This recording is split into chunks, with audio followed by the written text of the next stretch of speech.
Assalamualaikum warahmatullahi wabarakatuh. Halo sobat kisah kehidupan.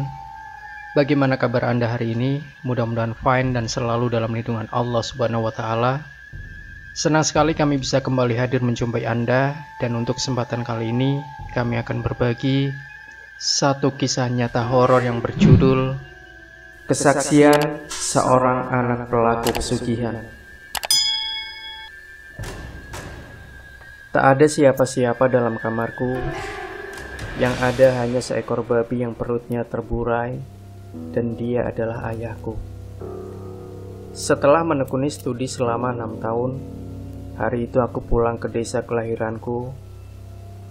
Sepanjang perjalanan dari Bandung, hatiku dibuai perasaan gembira dan bahagia yang tiada taranya.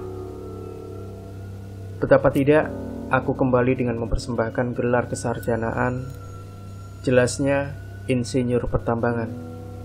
Alangkah senang dan bahagianya hati ayah, karena segala jeripayahnya tidak sia-sia.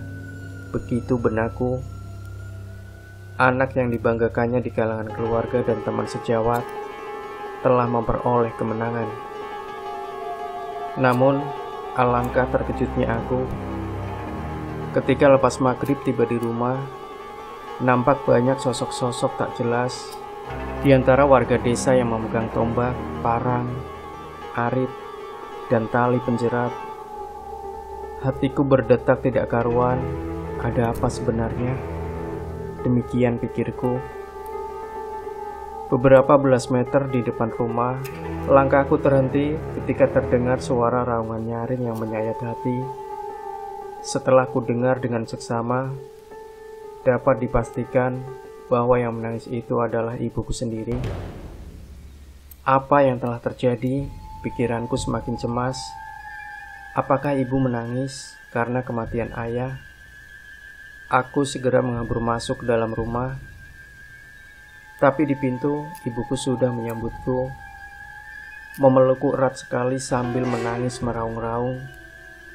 Kubiarkan dulu ibu menangis, agar beban yang menghimpit dadanya bisa sedikit berkurang.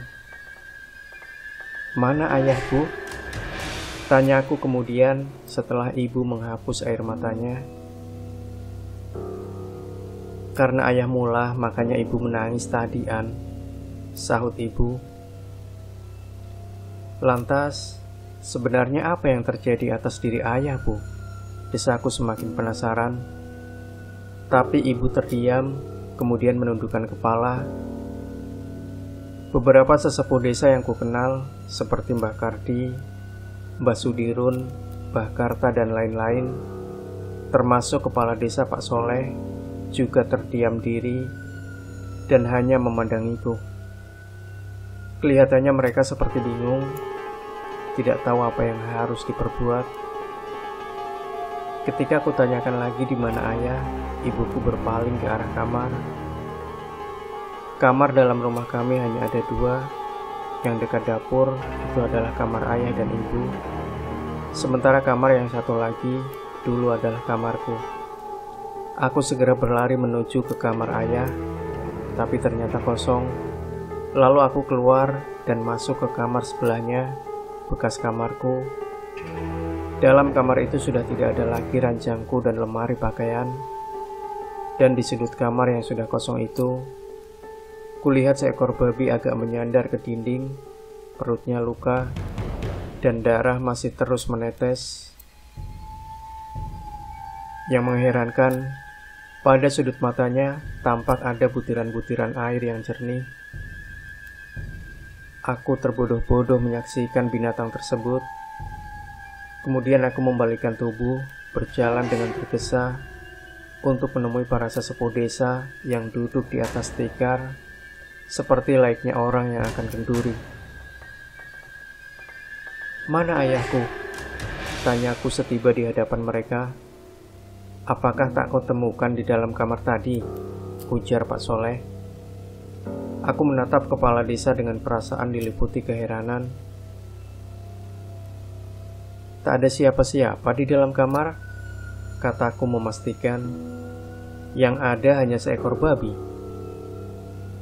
Dialah ayahmu, Andi. ujar Mbah Kardi. Mendengar keterangan itu, kontan aku melongo dan mata terbelalak. Apa? Ayahku babi? Tanyaku perlahan. Begitulah kenyataannya, An, ujar kepala desa. Kebetulan sekali malam ini kau pulang, bertepatan dengan kejadian yang telah menggegerkan desa kita. Jadi, ayahku babi? Pulangku bagaikan tak yakin. Ya, ayahmu ternyata siluman babi, dan dia tidak berdaya sekarang. Dia terluka. Ditombat? Tanyaku. Kami tidak menyangka bahwa babi yang menyusup ke desa kita adalah babi siluman, An. Kami memburunya, mengepung untuk mengusirnya, tapi binatang itu melawan. Karena itu tidak ada pilihan lain kecuali menombaknya. Dan kami terkejut sekali ketika menyaksikan babi itu tidak lari kemana-mana, melainkan ke dalam rumah kalian. Aneh bukan? Nah, dari keterangan Mbah Kardi, barulah kami tahu bahwa babi itu adalah ayahmu. Aku masih penasaran, namun kenyataan itu tidak dapat dibantah lagi. Kami sekarang sedang menunggu pemulihan jasad ayahmu, Andi, imbuh kepala desa. Kalau memang benar ayahmu siluman babi atau pemilik ilmu pesugihan babi ngepet, tentu dia akan berubah wujud kembali sebagai manusia menjelang kematiannya. Tiba-tiba terdengar lagi pekik ibuku memanggil-manggil nama suaminya atau ayahku dari dalam kamar. Bersamaan dengan itu kami menyerbu ke dalam kamar, kemudian kami semua terdiam diri, memperhatikan dengan seksama apa yang bakal terjadi. Sementara itu ayahku, Subadi, tetap tak beranjak dari posisinya semula, seperti saat pertama kulihat tadi. Keadaan terasa semakin mencekam ketika Mbah Kardi keluar dan masuk lagi sambil membawa pedupaan yang baranya dari tempurung kelapa. Dupa itu diletakkannya tepat di tengah-tengah pintu kamar. Kami segera menyingkir agak ke tepi, merapat ke dinding kamar. Ketika kemenyan terbakar dan asapnya menyeruak memenuhi kamar,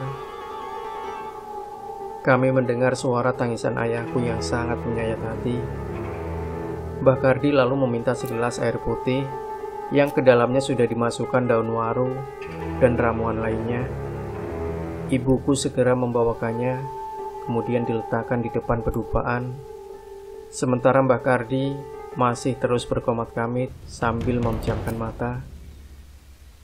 Nasibmu telah ditentukan, Badi.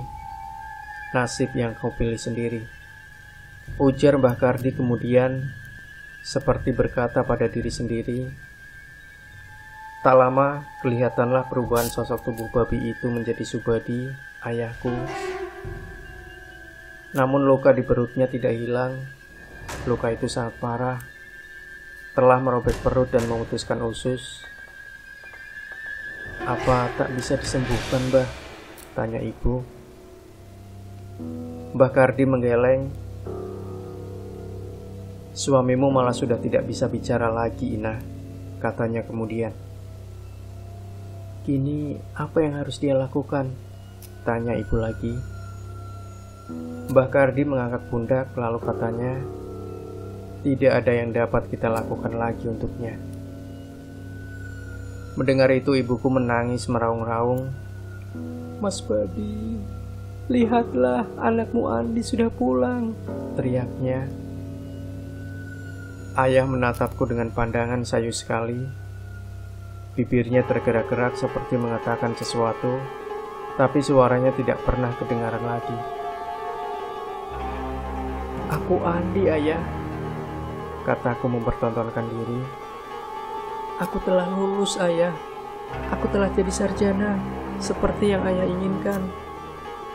Aku ingin ayahku gembira menyambut keberhasilanku, tapi ia tak dapat mengatakan apapun lagi, selain mengangguk-angguk dengan mulut terkatup rapat.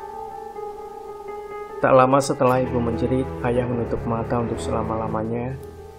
Perasaan malu bahwa ayahku babi siluman kubuang jauh-jauh. ketika aku ingin menyempurnakan penguburannya. Kebetulan tak ada pula orang-orang desa kami, para sahabat dan handai taulan yang menyindirku. Mereka semuanya menyatakan ikut berduka cita dengan kematian ayah, biarpun ayahku ternyata babi ngepet. Sesudah selamatan hari ke-7, aku mendatangi Mbah Kardi dan kepala desa. Aku meminta maaf atas kejadian yang telah menimpa ayahku. Selain itu, kepada mereka aku mohon doa restu, karena beberapa hari lagi akan pergi untuk memenuhi panggilan tugas di luar Jawa. Demikian Sobat Kisah Kehidupan, jangan lupa berikan komentar Anda, like, share video ini, subscribe channel Kisah Kehidupan, dan nantikan kembali kisah-kisah nyata terbaru dari kami selanjutnya. Sampai jumpa. Wassalamualaikum warahmatullahi wabarakatuh.